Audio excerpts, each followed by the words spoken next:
ప్రియమైన సహోదరి సహోదరులారా, మీకు శుభవార్త. 2025 సంవత్సరంలో మొత్తం 365 అంశాలను మీతో పంచుకోబోతున్నాము. జనవరి 1వ తేదీ నుండి ప్రతిరోజు ఒక అంశము మరియు దానికి సంబంధించిన వాక్యమును పంచుకుంటాము. దయచేసి ఆ వాక్యములను వినండి, ధ్యానించండి మరియు ఆశీర్వదించబడండి. దయచేసి సబ్స్క్రైబ్ చేయండి మరియు మీ స్నేహితులతో పంచుకోండి. ధన్యవాదాలు.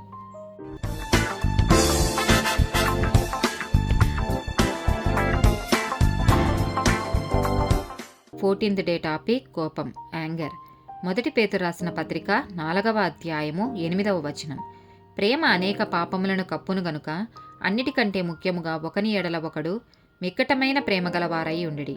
యాకోబు రాసిన పత్రిక 1వ అధ్యాయము 19-20 వచనాలు. నా ప్రియ సహోదరులారా, మీరీ సంగతి ఎరుగుదురు గనుక ప్రతి మనుష్యుడు వినుటకు వేగిరపడువాడును, మాట్లాడుటకు నిదానించువాడును, కోపించుటకు నిదానించువాడునై ఉండవలెను. ఎందుకనగా నరుని కోపము దేవుని నీతిని నెరవేర్చదు. మొదటి కొరింథీయులకు రాసిన పత్రిక 13వ అధ్యాయము 4-5 వచనాలు. ప్రేమ దీర్ఘకాలం సహించును, దయ చూపించును. ప్రేమ మత్సరపడదు. ప్రేమ డంబముగా ప్రవర్తింపదు.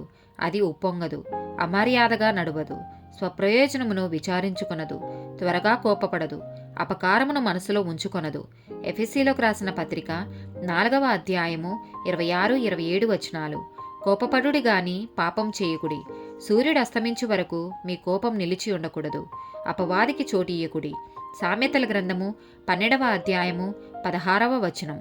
మూఢుడు కోపపడునది నిమిషంలోనే బయలుపడును.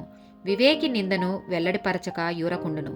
సామెతల గ్రంథము 14వ అధ్యాయము 16, 17, 29 వచనాలు. జ్ఞానము గలవాడు భయపడి కీడు నుండి తొలుగును. బుద్ధిహీనుడు విర్రవీగి నిర్భయముగా తిరుగును. త్వరగా కోపపడువాడు మూఢత్వము చూపును. దుర్యాలోచనలు గలవాడు ద్వేషింపబడును. దీర్ఘశాంతము గలవాడు మహావివేకి. ముంగోపి మూఢత్వమును బహుమానముగా పొందును. సామెతల గ్రంథము 15వ అధ్యాయము 1-18 వచనాలు. మృదువైన మాట క్రోధమును చల్లార్చును. నొప్పించు మాట కోపమును రేపును. కోపోద్రేకి ఎగువాడు కలహము రేపును. దీర్ఘశాంతుడు వివాదము నణిచివేయును. సామెతల గ్రంథము 19వ అధ్యాయము 11వ వచనం. ఒకని సుబుద్ధి వానికి దీర్ఘశాంతమునిచ్చును. తప్పులు క్షమించుట అటి వానికి ఘనతనిచ్చును. సామెతల గ్రంథము 22వ అధ్యాయము 24-25 వచనాలు. కోపచుత్తినతో సహవాసం చేయకుము. క్రోధము గల వానితో పరిచయము కలిగి ఉండకుము. నీవు వాని మార్గములను అనుసరించి నీ ప్రాణమునకు ఉరి తెచ్చుకుందువేమో. సామెతల గ్రంథము 25వ అధ్యాయము 28వ వచనం. ప్రాకారము లేక పాడైన పురము ఎంతో తన మనస్సును అణుచుకొనలేని వాడును అంతే. సామెతల గ్రంథము 29వ అధ్యాయము 22వ వచనం. కోపిష్ఠుడు కలహము రేపును. ముంగోపి అధికమైన దుష్క్రియలు చేయును.